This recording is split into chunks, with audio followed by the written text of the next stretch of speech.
Oh yes, most certainly. He could sleep on the footpath, he could sleep on the first floor. He loved the city, he loved his words were all his own, and that's the difference between anchors today and anchors of that time, because everybody had their their personality in their words, you know. They didn't do scripted things. Their words were the truth coming from their hearts. You know, that's the difference. صحیح. بہت بہت شکریہ کنول نصیر صاحب نے tribute پیش کیا طارق عزیز صاحب کو. ایک ورسٹائل پرسنالٹی ہمارے ساتھ نہیں رہی. ابراہیم خان صاحب آپ سے گفتگو کا آغاز کروں گا. تھوڑا سا ذرا آج کے معاملات دیکھ لیں. اختر مینگل صاحب نے جو گفتگو کی وہ ذرا سن لیں. انہوں نے آج پارلیمنٹ میں کیا کی اور پی ٹی آئی کیا پریشان ہے, کیونکہ اطلاعات یہ ہیں کہ شاید کوئی پریشانی نہیں ہے اور کوئی نئی ڈیمانڈ شاید آ جائیں گی بلوچستان کی طرف سے اور پھر معاملات اسی ڈگر پہ چل پڑیں گے کہا یہ جا رہا ہے. لیکن پہلے ذرا یہ شارٹ سن لیں. حیدر ذرا اختر مینگل صاحب کی گفتگو آج کی سنوا دیں جو پارلیمنٹ میں کی انہوں نے. آج باقاعدہ بلوچستان نیشنل پارٹی کی سینٹرل کمیٹی کے فیصلے کی توجہ سے پی ٹی آئی سے میں اپنی پارٹی کے اتحاد کے خاتمے کا باقاعدہ اعلان کرتا ہوں. باقاعدہ اعلان کر دیا. جی ہاں, مقصد ہے کہ میں نے ان کی پوری آج اسپیچ سنی, میں اسمبلی میں موجود تھا جی. تو کچھ باتیں بہت ان کی سچی تھیں, کچھ گلے بھی ٹھیک تھے, لیکن ان کے کچھ باتیں جو تھی وہ جو ایک عنصر اس میں آتا ہے زہر اگلنے والا آرم فورسز آف پاکستان کے متعلق, میں سمجھتا ہوں وہ انکالڈ فار تھا, اس کی ضرورت نہیں تھی. اب یہ سارے سب بڑے سردار بڑے یہ جتنے بھی بلوچستان کے بگ لینڈ لارڈز ہیں, کس نے ان کو روکا ہے کہ آپ اس صوبے میں جو ہے ترقی نہ کریں, اسکول نہ بنائیں, بچوں کو تعلیم نہ دلوائیں, وہاں پر انفراسٹرکچر نہ بنائیں؟ یہ تو بلوچستان کی ہسٹری رہی ہے, آپ اٹھا کے دیکھ لیں. میں اختر مینگل صاحب پہ یہ نہیں کر رہا, میں جنرل آپ کو بتا رہا ہوں تھرو آؤٹ کہ پیسہ گیا سینٹر کی طرف سے. جب 18ویں ترمیم نہیں تھی اس وقت بھی, 18ویں ترمیم ہونے کے بعد بھی آپ کو یاد ہوگا وہ جو ایک سیکٹری پکڑا گیا اس کے گھر سے جتنا وہ اربوں روپے جی 67 بلین اس طرح کچھ جی اس طرح کے پیسے وہاں سے برآمد کے کاغذات میں ہر چیز بن رہی ہے, کاغذات میں ہو رہی ہے, آن گراؤنڈ کچھ بھی نہیں. تو میں سمجھتا ہوں اس کو اسی لیے ہم چاہتے ہیں کہ 18ویں ترمیم میں تھوڑا سا کوئی بہتری لانے کے لیے کچھ ایسے انتظامات کیے جائیں کہ اس میں وفاق کو بھی کچھ حصہ ملے دیکھنے کا, کہ اگر وہ کچھ چیزیں ایسی دیکھے کہ اس میں کچھ غلط ہو رہا ہے تو اس کو کوئی تھوڑا روکنے کا یا ان کو ڈائریکشن دینے کا ان کے پاس کوئی ہو. لیکن 18ویں ترمیم کے بعد ایسے لگتا ہے کہ جیسے ہم نے 4 بادشاہ مملکت بنا دیے ہیں اس ملک میں, اور وہ جو ان کی مرضی آتی ہے وہ کرتے جائیں اور کوئی ان سے پوچھنے والا نہ ہو, اکاؤنٹیبلٹی نہ ہو. اور نہیں تو معاملات اگر 18ویں ترمیم کے بعد بھی اتنا بڑا گلہ کرے گا ایک اتحادی وفاق میں آپ کے ساتھ, وہ گلہ کیوں کر رہے ہیں کہ سب کچھ تو آپ نے 18ویں ترمیم میں دیا ہوا. میں عرض یہ کر رہا ہوں نا کہ کوئی پنجاب سے اٹھ کے تو سارے وہاں پر ایڈمنسٹریشن نہیں کر رہے نا, ان کے اپنے ہی لوگ ہیں جو ایم این ایز ہیں, جو سینیٹرز ہیں, جنہوں نے گورنمنٹ فارم کی ہوئی ہے. تو یہ گلہ تو سینٹر سے زیادہ ان کے ساتھ بنتا ہے کہ آپ لوگ جو ہیں کریں کچھ اس کے لیے, یا یہ سپیچ یہ ان کو وہاں پہ زیادہ بیسیکلی میں سمجھتا ہوں شاید ان کا فوکس بھی وہی ہو کہ بلوچستان کے لوگوں کے لیے, اپنے حلقے کے لوگوں کے لیے زیادہ وہ کر رہا ہوگا. دیکھیں جی میں آپ کی ذات کے لیے کتنا کچھ کر رہا ہوں. بالکل. فیصل کریم کنڈی صاحب, میرے خیال میں مجھے جو یاد پڑتا ہے ایک شاید مشرف دور سے بلوچستان پیکج شروع ہوا, پھر آپ کی حکومت میں بھی بلوچستان پیکج پر بڑی بات ہوتی رہی. کیا وجہ ہے کہ یہ بلوچستان کے جو مطلب نیشنلسٹ ہیں, یہ مطلب میں تو ان کو نیشنلسٹ ہی کہوں گا, وہ آج پھر یہ کیوں کہہ رہے ہیں کہ ہم بچوں کو تعلیم دینے سے اس لیے روکتے ہیں کہ کل وہ اگر اپنا حق مانگیں گے تو ان کو لوگ اٹھا کے لے جاتے ہیں. تو آپ کو کیا لگتا ہے کہ یہ ایک 70 سال سے جہاں پہ وہ کہتے ہیں کہ گیس ہمیں رائلٹی کیا, ہمیں تو گیس سونگنے کو نہیں ملتی, آپ کی بھی حکومتیں رہیں, پی ایم ایل این کی بھی حکومتیں رہیں, ابھی یہ پی ٹی آئی کی تو وفاق میں پہلی دفعہ حکومت ہے, تو یہ کیا وجہ ہے کہ بلوچستان کی لیڈرشپ جو ہے وہ ناراض کیوں رہتی ہے؟ ان کو فنڈز نہیں ملتے, ترقی نہیں کرتے, وہاں پہ جان بوجھ کر نہیں وفاق ان کو نیگلیکٹ کرتا ہے, کیا وجہ کیا ہے؟ بسم اللہ الرحمن الرحیم. دیکھیں ضمیر, آپ نے بڑا اچھا سوال کیا, اور جب آپ نے دیکھا ہوگا کہ جب میں ماضی میں نہیں جاؤں گا, لیکن جب 2008 میں پاکستان پیپلز پارٹی کو حکومت ملی, میں سوال آپ سے اور آپ کی پہل سے پوچھتا ہوں کہ ہمیں کس سچویشن حکومت ملی. ہمیں ایک بارودوں کا ڈھیر ملا, ہمیں وہ پاکستان ملا جس میں کہا گیا کہ پہاڑ کے اس پار جو ہے وہ ملیٹنٹس ہیں اور کسی وقت اسلام آباد پہ چڑھ دوڑیں گے. خودکش دھماکے ہو رہے تھے, ٹارگٹ کلنگز ہو رہی تھی, بم بلاسٹ ہو رہے تھے. تو یہ کس نے وہ پاکستان دیا؟ وہ ایک ڈکٹیٹر کے پاس وہ پاکستان تو ڈکٹیٹر کیا تو ہمیں یہ پاکستان ملا. ٹھیک ہے. اس کے بعد جب ہم آئے تو سب سے پہلے جب آصف علی زرداری صاحب پریزیڈنٹ بنے, انہیں بلوچستان کی عوام سے معافی مانگی کہ اگر مرکز نے آپ سے زیادتی کی ہے, نیشنلسٹ کے ساتھ زیادتی ہے, بلوچستان کی عوام سے انہوں نے معافی مانگی کہ مرکز کی طرف سے میں آپ سے معافی مانگتا ہوں اور انشاءاللہ آپ کی جو ہے. اس کے بعد جب 18 امینڈمنٹ ہوئی, اس کے بعد NFC ایوارڈ ہوا, اس کے بعد بلوچستان کو کافی اپنے اس کا جو ہے وہ کمی تھی, وہ کچھ نہ کچھ ان کو جو ہے وہ اپنا حصہ بلکہ کچھ نہیں بلکہ زیادہ ملا. آپ اس وقت کے MPAs کے فنڈز دیکھیں جو ہمارے دور میں مل رہے تھے, اور اس کا موازنہ آپ پچھلی حکومت یا آج کی حکومت سے کریں کہ آج ان کو کتنا مل رہا ہے. میں مینگل صاحب سے نے تو آج ایک سپیچ کی ہے اور میں اپریشیٹ کرتا ہوں. میں یہ امید کرتا ہوں کہ مینگل صاحب اس چیز پہ قائم رہیں گے. ایسے نہ ہو کہ پھر نظریہ ضرورت کے تحت مینگل صاحب کہیں کہ نہیں پاکستان کی بہتری کے لیے ہم دوبارہ ایک دفعہ اس حکومت پہ اعتماد کرتے ہیں, ان کے الائنس پہ اعتماد کرتے ہیں, کیونکہ ہمارے ساتھ جو پرانا جو ہمارا کمیٹی تھی اس سے وہ جو ہے وہ انہوں نے وہ نہیں کیا, تو ایک نئی کمیٹی آ گئی اور میں دوبارہ جو ہے اپنے بلوچستان کے لیے سے دوبارہ راضی نامہ. پہلے تو یہ بات ہے کہ ہم امید کرتے ہیں کہ مینگل صاحب, ہر کسی کے پاس پولیٹیکل وہ چیز ہے تو مینگل صاحب اس پہ اسٹک کر, کیونکہ پچھلے بجٹ میں بھی مینگل صاحب نے یہی اعتراضات اٹھائے تھے. اس کے بعد جب بجٹ جب ووٹنگ ہو رہی تو مینگل صاحب نے جو ہے دوبارہ حکومت کے ساتھ بینچ سے بیٹھنے میں شمولیت اختیار کی. ان کے جو ریزرویشن ہے بالکل اپنی جگہ پہ ٹھیک ہے, کیونکہ وہاں پہ بڑے مسائل ہیں. آج بھی اگر اس مسئلے کو دیکھیں, آج بھی اگر ہم تعلیم 3G 4G پہ دے رہے ہیں, آپ مجھے بتائیں کہ بلوچستان کے کتنے علاقوں میں آپ نے 3G 4G سروس دی ہے جس پہ آپ آن لائن سروس جو ہے وہ ایجوکیشن وہ حاصل کر سکتے ہیں. بالکل آدھی سے بھی زیادہ آبادی آپ حاصل کر سکتے ہیں. تو یہ چیزیں ان کے مسائل ہیں, لیکن اچھی بات یہ ہوتی ہے کہ جو صوبے کے جو وزیر اعلیٰ ہیں جو کہ سب حکومت کے اتحادی ہیں وہ بھی آگے کچھ بات کریں نا, وہ بھی اسی سیاہی میں آ کے وزیر اعظم صاحب سے اپنے جو کریں.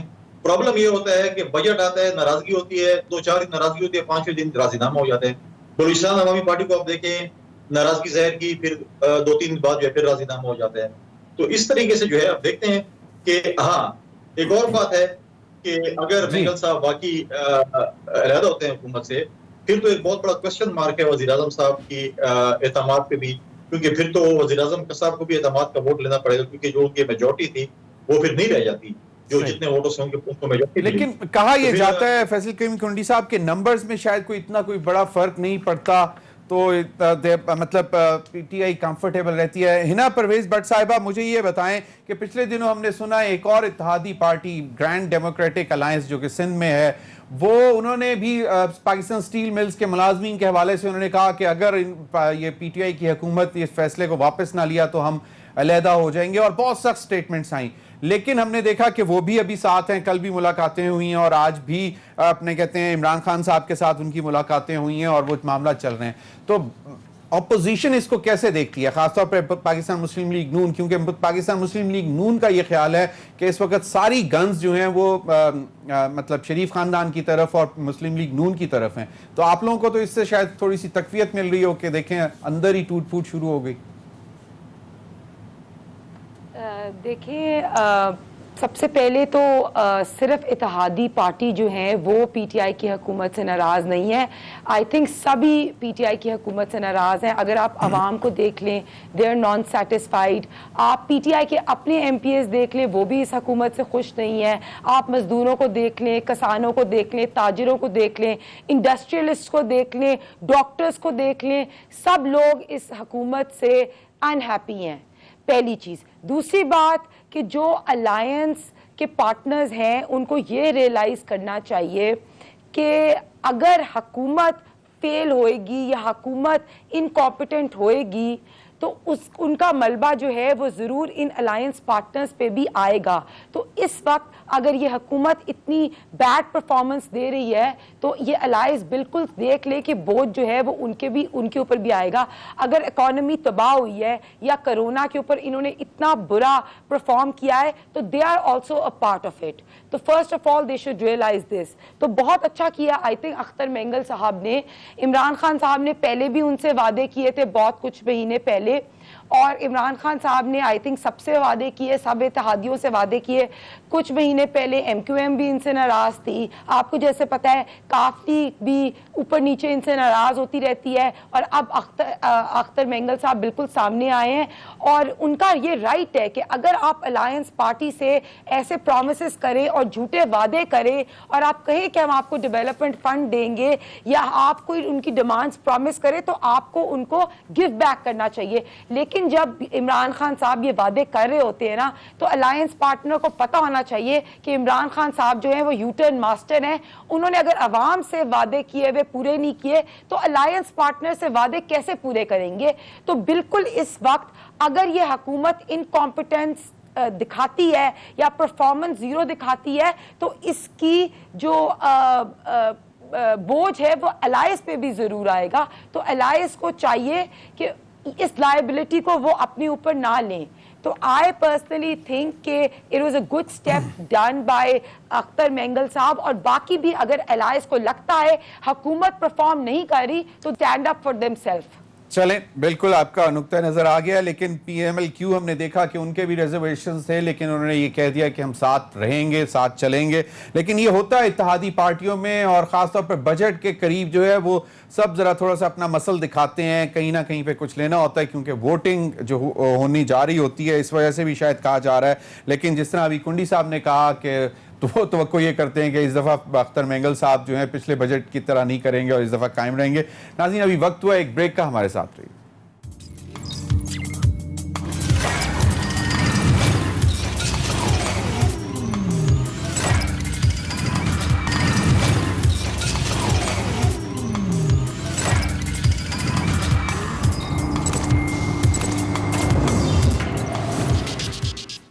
Welcome back. ابراہیم خان صاحب, اختر مینگل صاحب نے معاشی جو صورتحال ہے اور اس پر جو آپ کی مطلب ایک ریٹورک تھا پی ٹی آئی کا کہ جی ہمیں کیا کس صورتحال میں پاکستان ملا, اب یہ تقریباً 19 مہینے ہونے سے زیادہ عرصہ ہو گیا ہے بلکہ, تو اس پر انہوں نے ایک گفتگو کی کہ کیا کرتے ہیں, وہ بھی ذرا سن لیں, پھر اس پر آپ کا بھی کمنٹ میں چاہوں گا.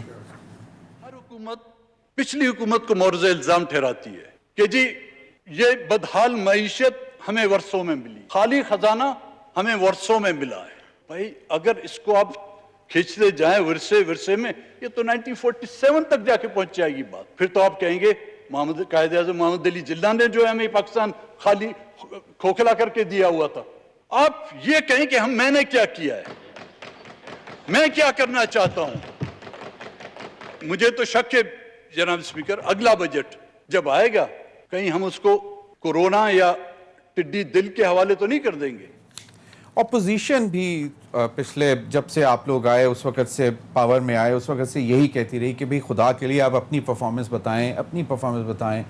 ابھی بھی آپ کے اپنے اتحادی اگر یہ کہہ رہے ہیں کہ جی یہ ریٹورک کب تک چلتا رہے گا, تو یہ مطلب ایک باقاعدہ ایک سوالیہ نشان نہیں بن جاتا آپ کی حکومت کی معاشیات کے حوالے سے پرفارمنس کے؟ جی میں عرض کرتا ہوں, آپ سب سے پہلے یہ اٹھا کے دیکھ لیجئے کہ آپ کا جو ٹریڈ ڈیفیسٹ تھا $20 بلین سے $3 بلین پہ آ گیا ہے.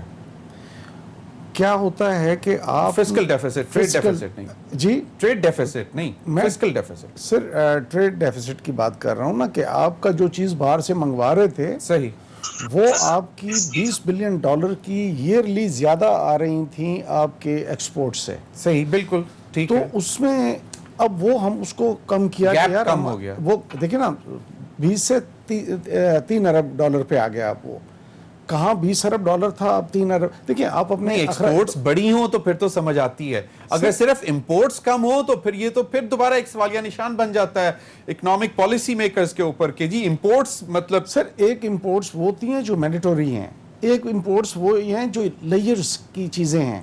آپ مقصد ہے گھر میں کہتے ہیں ڈانگ نہیں اور میری بندوق لے آؤ والی بات تو نہیں کر سکتے نا, کہ آپ کے پاس اتنا پیسہ ہے نہیں اور آپ جو ہے وہ باہر سے چیزیں اننیسیسری جن چیزوں کی ضرورت ہی نہیں ہے وہ آپ اٹھا کے وہ آپ پاکستان میں جمع کرتے جائیں, اور اس سے پھر جو ہے ظاہر ہے جو آپ کا بیلنس جو ہے وہ خراب ہوگا. جس طرح گھر چلایا جاتا ہے کہ جتنی انکم ہے اس کے مطابق پاؤں پھیلائیں.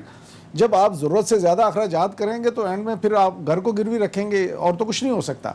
تو اس لیے وہ اس کو کم کرنا بہت ضروری تھا. اس سے زیادہ پھر ہم اب اس وقت جس چیز پہ سب سے زیادہ کنسنٹریٹ کر رہے ہیں وہ ہے الیکٹریسٹی. الیکٹریسٹی جو ایک مین چیز ہے نا جی, اس کی جب تک قیمت کم نہیں ہوتی نہ آپ کا ایگریکلچر اٹھ سکتا ہے, نہ آپ کی انڈسٹری اٹھ سکتی ہے. حالات ہمارے یہ ہو گئے تھے کہ انفلیشن کی وجہ سے اور یہ ٹریڈ ڈیفیسٹس کی وجہ سے آپ کے مقصد ہے کہ انہوں نے بینکوں کے ریٹس بھی اتنے ہائی کر دیے تھے کہ 18% پہ جا کے مقصد ہے کہ بینک جو ہے وہ آپ کو لوننگ کر رہے ہیں. کون سی ایسی دنیا کی انڈسٹری ہے جو کہ 18% بینک کو بھی دے اور اس کے باوجود اس میں سے پروفٹ لے سکے؟ صحیح. تو کاسٹ آف پروڈکشن جو تھی اس کو کم کرنے کے لیے الیکٹریسٹی کے اس پہ کام ہو رہا ہے. آلٹرنیٹ انرجی کی طرف ہم بڑے زور و شور سے کام کر رہے ہیں. اور جو موجودہ اس وقت یہ کارٹیل بنا ہوا تھا آئی پی پیز کا, ابھی بھی تو پیسے دیے ہیں. اس دن عمر ایوب صاحب نے ایک نجی ٹی وی کے پروگرام میں بتایا کہ 2 ارب روپے دیے ہیں یہ رزاق داؤد صاحب اور ندیم بابر صاحب کی جو کمپنیز تھیں آئی پی پیز ان کو. جی وہ دیکھیں نا لاک بیک تھا نا, پچھلا آ رہا تھا, لیکن اب ان کو بتایا گیا ہے کہ یار پہلے ہمیں کیا کرنا ہے, ہمیں آلٹرنیٹ انرجی کی طرف جانا ہے. اب آپ کو میں اگین ایک مثال دوں گا کہ قطر نے 800 میگا واٹ سولر سسٹم کی بجلی لی ہے جی کیلیفورنیا کی ایک کمپنی سے 1.57 سینٹس پر یونٹ. اب وہ اس کی اگر آپ روپے میں کر لیں تو 2.5 روپے یونٹ بنتی ہے جی. اب قطر جیسا ملک جس میں کہ تیل نکلتا ہے اور وہ بھی آلٹرنیٹ انرجی کی طرف جا رہے ہیں, اور یہاں پر جہاں پہ کہ تیل نام کی کوئی اور چیز فرنس آئل پہ ریلائنس زیادہ ہے اور اسی وجہ سے بجلی بھی مہنگی ہے. 70% آپ کر رہے ہیں اس میں. ایگزیکٹلی, بالکل, تو نو اس ڈاؤٹ.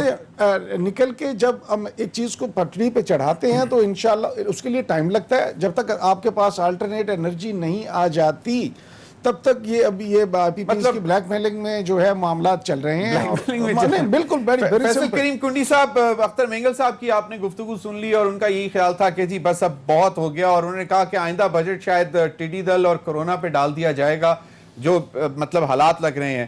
پیپلز پارٹی نے بھی آج بجٹ پیش کیا ہے سندھ میں, اور ان کو بھی کافی مسائل کا شکار تو تھے, لیکن آپ کو کیا لگتا ہے کہ کیا ہم اس صورتحال سے جلد نکل سکیں گے؟ مطلب جو اس وقت معاشی بحران ہے, جو حکومت کے فیصلے ہیں کہ لاک ڈاؤن جو ہے اسمارٹ لاک ڈاؤن ہوگا, اگر بالکل بند کرتے ہیں تو معاشی صورتحال اور خراب ہوتی ہے. تو آپ کو کیا لگتا ہے کہ ہم آئندہ بجٹ میں کرونا اور ٹیڈی دل پہ نہیں ڈالیں گے یہ معاملات؟ زمین پہلے سوال تو یہ ہے کہ ابھی میرا صاحب نے آپ نے تحریر دکھائی, اس کے متعلق میں نے پہلے ذکر کر دیا. اب انہوں نے یہ کہہ دیا کہ اگلے سال شاید وہ یہ حکومت اس حالات پہ ڈال دے, ٹیڈی دل پہ یا کورونا پہ. آپ کہہ رہے ہیں کہ ہم کیسے مقابلہ اور یہ جو ہے کیسے ختم ہوگی. پہلے تو میرا سوال یہ ہے کہ ہم اس کے خلاف لڑ کیسے رہے ہیں. آج آپ دیکھیں کہ میں نے پہلے بھی آپ کے ساتھ کافی پروگرامات کیے ہیں اسی کورونا کے حوالے سے اور ایشوز کے اوپر. آج تو دیکھیں بڑے افسوس سے مجھے آج کہنا پڑا کہ وزیر اعظم صاحب نے آج تو یہ ثابت کر دیا کہ ہم اکٹھے یہ جنگ نہیں لڑ رہے. وزیر اعظم صاحب نے یہ ثابت کر دیا کہ وہ الیکٹڈ نہیں سلیکٹڈ وزیر اعظم ہیں. کیونکہ آج جب وہ سندھ کے دورے پہ گئے, آج جب وہ کراچی میں تھے 2 دن, کیا انہوں نے وہاں کے چیف سیکرٹری جو کہ چیف منسٹر سندھ ہوتے ہیں, کیا ان کو اعتماد میں لیا؟ کیا ان کے ساتھ میٹنگ کی, ان سے یہ پوچھا کہ دیکھیں کہ جنگ کی صورتحال ہے, آپ کو کیا امداد چاہیے, کیا صورتحال ہے, کیا پینڈیمک میں کیا ہو رہا ہے, کیسے لڑ رہے ہیں, کیا ہو سکتا ہے, کیا نہیں ہو سکتا. مطلب ہے کہ یہ ایک چیز ہوتی ہے جو کہ ایس او پی ہوتی ہے. پھر مجھے بتائیں کہ ایک ایس او پی ہوتی ہے پرائم منسٹر کا جب صوبوں کا وزٹ ہوتا ہے, ان کی اپنی ایک ایس او پی ہوتی ہے کہ آپ صوبے میں جائیں گے, پولیٹیکل لیڈر سے بھی ملیں گے, وہاں کی چیف سیکرٹری سے بھی ملیں گے, آپ گورنر سے بھی ملیں گے, آپ اپنے ذاتی دوستوں سے بھی مل سکتے ہیں, وہ چیز ہوتی ہیں. لیکن آج بڑے افسوس سے کہنا پڑا جو 2 دن انہوں نے وزٹ کیا تو انہوں نے وہاں کی حکومت کو بالکل اعتماد نہیں. دیکھیں جنگوں میں ایسے جب ہم تو سن رہے تھے فیصل کریم کنڈی صاحب, ہم تو سن رہے تھے کہ شاید ان کی ملاقات ہوگی, تو وہ ملاقات نہیں ہوئی, اور اس کی وجہ یہ بھی ہو سکتی ہے کہ شاید چیف منسٹر بجٹ میں مصروف ہوں گے اور وہ ٹائم نہیں نکل سکا ہوگا ان کے پاس. دیکھیں وہاں کے اسپوکس مین نے آلریڈی جو اپنے چیف منسٹر کے ترجمانوں نے پہلے ہی کہہ دیا تھا کہ ہمارے پاس ہمارے سے نہ رابطہ ہوا ہے, نہ ان کا شیڈول شیئر ہوا ہے, نہ ملاقات ہوئی ہے. وہ کل آپ نے دیکھا مرزا وہاب صاحب بھی کہتے ہیں. لیکن دیکھیں جب جنگی صورتحال ہوتی ہے, پینڈیمک ہے, تو آپ وزیر اعظم جب آپ بن گئے تو آپ مرکز کے وزیر اعظم ہیں, آپ پورے ملک کے وزیر اعظم ہیں. آپ صرف جو ہے وہ صرف آپ اسلام آباد یا بنگال یا KPK کے وزیر اعظم نہیں ہے, پنجاب کے وزیر اعظم نہیں ہے, آپ کے انڈر پورا پاکستان آ جاتا ہے. ٹھیک ہے, ہم تو کہتے ہیں کہ آپ کہتے ہیں الیکٹڈ, ہم کہتے ہیں آپ سلیکٹ ہو کے ہیں, تو آپ نے آج ثابت کر دیا کہ آپ جب سندھ گئے اور آپ نے وہاں کی حکومت کو بائی پاس کیا تو آپ نے ثابت کر دیا کہ میں سلیکٹڈ ہوں کچھ خاص لوگوں کا, میں الیکٹڈ نہیں ہوں. اگر آپ الیکٹڈ ہوتے تو سندھ کو بھی لے لیتے. آپ اپنے جب آپ کی جنگی صورتحال ہوتی ہے تو آپ اپنے ذاتی دشمنوں کو بھی کہہ دیتے ہیں کہ جی فی الحال ہم یہ جنگ ہم وہ کر لیں, اس کے بعد ہم اس پہ وہ کریں گے. لیکن آج جس طریقے سے پھر آپ دیکھیں کہ آپ لوگ اب کیا میسج دے رہے ہیں. آپ نے پیچھے جو دیکھا, محترمہ, میں ان کی بڑی عزت کرتا ہوں جو ہیلتھ منسٹر پنجاب کی, وہ ایک بڑی اچھی گائنیکالوجسٹ ہیں, لیکن جس طریقے سے انہوں نے ٹوکا لاہور کے لوگوں کو کہ جی یہ لوگ یہ جاہل ہیں, مطلب ہے کہ آپ کیا ٹی وی پہ دے رہے ہیں. ہنا پرویز, یہ چلیں ہنا پرویز بٹ تو لاہور کی مطلب بالکل مطلب لاہوری ہیں, اور وہ تو آپ کو بھی کچھ ایسا لگا ہے, لیکن میرا خیال ہے کہ وہ تو انہوں نے کہا کہ لاہوری ایک مطلب ایک منفرد قوم تو ہے. مطلب میں خود بھی اپنے کہتے ہیں ابھی بھی میرا گھر لاہور میں ہے, میں پڑھا بھی ہوں لاہور میں, گورنمنٹ کالج لاہور میں, تو وہ ایک اپنا سٹائل تو ہے لاہوری ایک, مطلب وہ 10 لوگوں میں علیحدہ اگر لاہوری ایک ہے تو وہ پتہ لگ جاتا ہے کہ ہے. تو اس میں کوئی ایسی بات تو نہیں انہوں نے کی کہ جی شاید برا لگ جائے لاہوریوں کو. ہنا صاحبہ. ضمیر صاحب, پہلے تو مجھے میرے آنریبل کولیگ ابراہیم خان صاحب کی بات سن کے بڑی ہنسی آئی. انہوں نے کہہ دیا امپورٹ جو ہے وہ کم ہوئی ہے, اور اس پہ انہوں نے اس کو بھی سیلیبریٹ کیا. تو میں ان کو بتاتی چلوں کہ امپورٹ اس لیے کم ہوئی ہے کہ نئے پاکستان میں manufacturing sector, large scale manufacturing اور چھوٹے بزنسز بند ہو گئے ہیں. تھوڑے سے نمبرز ان سے شیئر کرتی جاؤں کہ 2013 میں پرانے پاکستان کا GDP جو تھا وہ 5.5% تھا. نئے پاکستان کا GDP -0.4% ہے. پرانے پاکستان میں 315 بلین کی اکانومی تھی. نئے پاکستان کی اکانومی 265 بلین ہے, 50 بلین کی اکانومی کانٹریکٹ کی ہے. پرانے پاکستان کا انفلیشن ریٹ 4% تھا, ان کے نئے پاکستان کا انفلیشن ریٹ 11% ہے. ایگریکلچر سیکٹر ہمارے ٹائم میں 4% تھا, اب ایگریکلچر سیکٹر 2% پہ ہے. Service sector negative, large scale manufacturing negative. یہ جو ہے IMF کا ٹوٹلی ڈکٹیٹڈ بجٹ ہے. اگر سندھ 10% سیلری انکریز کر سکتا تھا تو فیڈرل اور پنجاب کیوں نہیں سیلری انکریز کر سکتا تھا. اور عمران خان صاحب کہتے تھے کہ یہ ہمارے دور میں, نواز شریف صاحب کے دور میں ہر روز کی 12 کروڑ کی کرپشن ہوتی ہے. تو آپ 12 کروڑ روپے کو 365 ڈیز سے ملٹیپلائی کریں اور اس کو انٹو 2 ایئرس کریں تو یہ تو 8,000 ارب روپے انہوں نے بچا لیے ہوئیں گے. اور اگر نہیں بچائے تو یہ پیسے کہاں ہیں؟ پھر ان کے لوگ جو ہیں وہ کھا رہے ہیں. عمران خان صاحب تو کہتے تھے اگر حکمران چور ہوں تو لوگ ٹیکس نہیں دیتے. انہوں نے تو اپنا ٹیکس کا جو ہے وہ پورا ہی نہیں کیا ٹارگٹ. تو یہ تو بات کریں ہی نا, امپورٹ کم کرنا ہمارے لیے اچھی بات نہیں ہے. ہم نے اپنی مینوفیکچرنگ سیکٹر کو ٹوٹلی ڈسٹروائے کیا ہے. اور آپ PTI کی بات کر رہے, آپ عمران خان صاحب کی بات کر رہے ہیں کہ وہ فیڈرل جو فیڈرل ہے وہ سندھ کو سپورٹ کرے. عمران خان صاحب صرف PTI کے چیئرمین ہیں, انہوں نے اپنے آپ کو سمجھا ہی نہیں ہے کہ وہ وزیر اعظم پاکستان ہے. وہ ابھی صرف وزیر اعظم PTI کے ہیں. ان کو چاہیے تھا کہ آگے بڑھ کے فیڈرل کو سپورٹ کرتے, خود میک شور کرتے کہ ان کی اسکیڈول آف میٹنگز میں CM سندھ کے ساتھ ملاقات ہونی چاہیے تھی. اور ہاں ہوتی. اور یاسمین راشد صاحبہ ایک بہت آنریبل ہماری پارلیمنٹیرین ہے, سینئر پارلیمنٹیرین ہے. ان کو یہ باتیں کہنا کہ لاہوری قوم جاہل ہے سوٹ نہیں کرتی. پہلی بات, یا تو وہ PTI کے لوگوں کے ساتھ بہت ہینگ آؤٹ کرتی ہیں, ان کو لگتا ہے کہ باقی بھی سارے لوگ جاہل ہیں. لیکن میری بات سنیں, ان کو لاہور کے جتنے لوگ ہیں نا بہت عظیم لوگ ہیں. اور PTI کا یہ صرف یاسمین راشد صاحبہ کا بیان نہیں ہے, آپ سب PTI والوں کو دیکھ لیں. وہ سب سے پہلے اپنی انکمپیٹنس یا تو پچھلی حکومتوں پہ ڈالیں گے یا آپ اپنی انکمپیٹنس کرونا پہ ڈالیں گے. اور اب جو آ گیا ٹائم وہ اپنی انکمپیٹنس جو ہے وہ عوام پہ ڈالنا شروع ہو گئے ہیں.